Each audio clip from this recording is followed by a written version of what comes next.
9월 18일 월요일, 오늘 10% 이상 급등한 종목과 그 이유에 대해서 알아보겠습니다. 오늘 장은 오후 3시 30분 키움증권 기준으로 코스피 지수는 1.02% 하락한 2574.72포인트로 마감했습니다. 외국인과 기관은 매도로 임한 가운데 개인은 매수로 대응했네요. 한편 코스닥 지수는 0.86% 하락한 891.29포인트로 마감했습니다. 외국인과 기관은 매도로 임한 가운데 개인은 매수로 대응했습니다. 그럼 본격적으로 오늘의 급등 종목들을 살펴볼게요. 오늘 10% 이상 급등한 종목은 총 25종목으로 코스피에서는 8종목, 코스닥에서는 17종목이 나왔습니다. 이 중 상한가 종목은 KTCS, 롯데손해보험, 동신건설, 모아데이터, 엔테스 5종목이고요.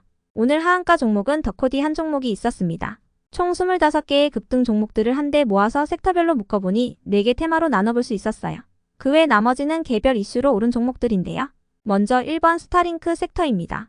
스타링크가 지난달 SK텔링크, 그리고 KTSAT와 함께 국내적에도 위성통신 서비스 제공을 위한 협약을 체결했다는 소식입니다. 스타링크는 테슬라의 창업주인 일론 머스크가 이끄는 미국 항공우주 기업 스페이스X의 위성통신 사업체인데요. 현재 주무부처인 과학기술정보통신부의 승인을 기다리고 있으며 이르면 올해 4분기부터 서비스될 것으로 예상되고 있습니다. 적에도 위성통신은 기존에 있던 지상통신의 음영지역을 해소할 수 있어 차세대 통신기술로 주목받고 있다고 하는데요. 이러한 소식 속 적에도 위성통신의 국내 서비스 출시 기대감을 입으며 관련주들이 시장에서 부각되었습니다. 다음은 이번 사우디 섹터입니다. 사우디 국제산업단지회사가 사우디 산업개발펀드를 통해 한국 중소기업들의 산단 내 공장 설립과 설비 구축에 소요되는 비용을 전액 지원한다는 소식입니다. 사우디 한국산업단지 프로젝트에 참여하는 국내 17곳 중소기업들이 받는 지원은 기업별로 최대 수천억 원 규모에 이를 것으로 예상되고 있는데요. 한편 정부가 폴란드, 우크라이나와 재건 협력을 위한 업무 협약을 체결하고 사우디와의 네옴시티 프로젝트 수주전에 본격적으로 나설 것이라는 소식도 전해지면서 오늘 관련주들이 시장에서 부각되었습니다. 이 중에서도 모아데이터는 사우디의 리파드 인베스트먼트와 디지털 헬스케어 서비스 관련한 업무 협약 체결 소식에 상한가로 마감을 해주었네요. 다음은 3번 오세훈 서울시장 섹터입니다. 정치계의 주요 인물 가운데 오세훈 서울시장에 대한 호감도가 가장 높다는 여론조사 결과가 발표됐습니다. 해당 조사는 한국갤럽이 지난 12일부터 14일까지 사흘간 진행했다고 하는데요.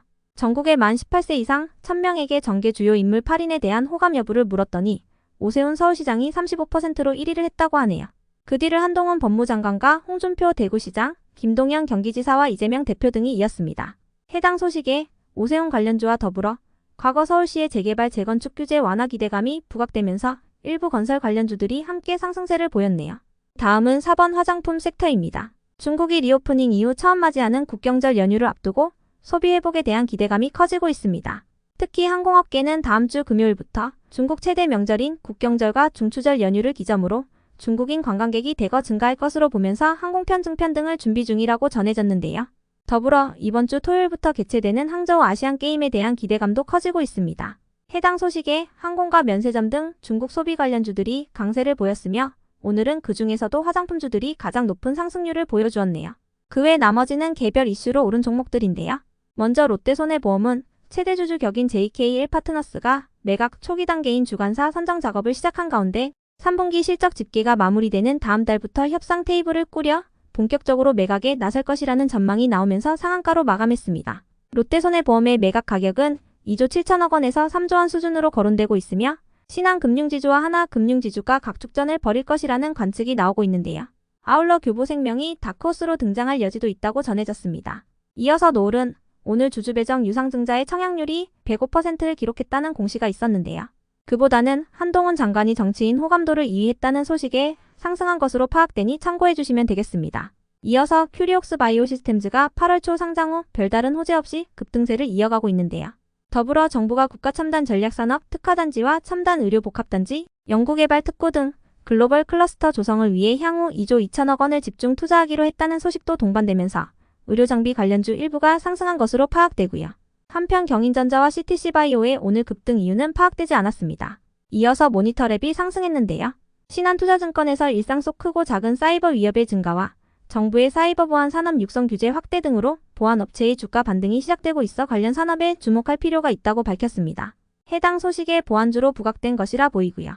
이어서 SKD&D는 저번 주 금요일 부동산과 에너지 사업 분할을 결정했으며 이종 사업 특성상 부여받던 밸류에이션 할인은 해소될 것으로 전망되면서 강세로 마감했습니다. 다음으로 큐로컴은 메디칸이 사우디 합작법인과의 업무 협약 체결 소식이 전해지면서 최근 계열사인 큐로홀딩스가 메디칸 필러와 글로벌 독점 공급 계약을 맺었다는 사실이 부각되며 강세였고요. 이어서 체시스는 적정이경 감사보고서 제출 소식에 급등세를 보였네요.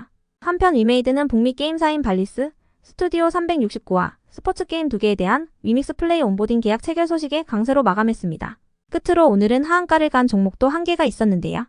더코디는 저번주 금요일 장마감 후 GT 플러스 주식 양수 결정 공시를 띄었던 종목인데요.